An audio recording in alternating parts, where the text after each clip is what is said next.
السلام علیکم دوستو، اس ویڈیو کو دیکھیں ماں باپ کی دعا اور بددعا بھی کتنی خطرناک ہوتی ہے۔ کہتی ہے سب کچھ لٹا دو تو لٹا دو۔ ہری پور سے آگے ایک جگہ تھا، میں جرگہ دار تھا، ایک جرگہ ہوا، 4 بھائی تھے، 3 بھائی ایک طرف تھے، ایک طرف تھا۔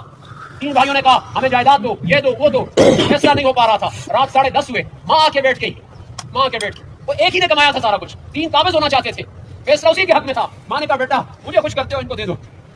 تو رونے لگا، اپنے چھوٹے چھوٹے بچے ساتھ لائے ہوئے تھے کہ ماں آپ کے اوپر میرا سب کچھ قربان ہے، کل لے لو جو کچھ لینا ہے۔ اسے چھوٹی سی جگہ دی گئی، انہوں نے کنالوں میری، خدا کی قسم میرے دوستو پچھلے ہفتے میں اس سے مل کے آیا ہوں، اس وقت وہ کروڑ پتی نہیں ارب پتی ہو چکا ہے، باقی سارے کے سارے فقیر ہیں، بھیک مانگ کے وقت گزارتے ہیں۔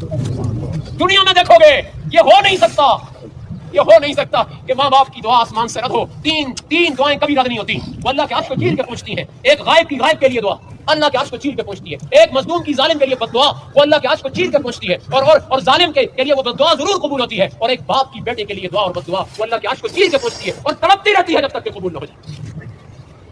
خدا را اپنی معاشرت کی زندگی کو سیکھیں، سمجھیں۔ نماز اللہ کا حق ہے، وہ ہر حال میں پڑھنا ہے، ہر حال میں پورا کرنا ہے۔ اللہ کے احکامات کو ہم نے شریعت کو بانٹ دیا، کچھ لوگوں نے عبادات کے دین کو دین سمجھ لیا، کچھ نے معاملات کے دین کو دین سمجھ لیا، اور کچھ ان ساری چیزوں سے بیگانہ ہو گئے۔ نہیں، ان سب چیزوں کو زندہ کرنا ہے۔ عبادت بھی ضروری ہے، اگر ہم نماز نہیں پڑھتے ہمارا سارا کچھ منہ پہ مار دیا جائے گا۔ ہاں اگر ہم دوسروں کا حق کھاتے ہیں پھر بھی سارا کچھ منہ پہ مار دیا جائے گا۔ کسی کے 10 روپے کوئی چرا لے، چھپا لے،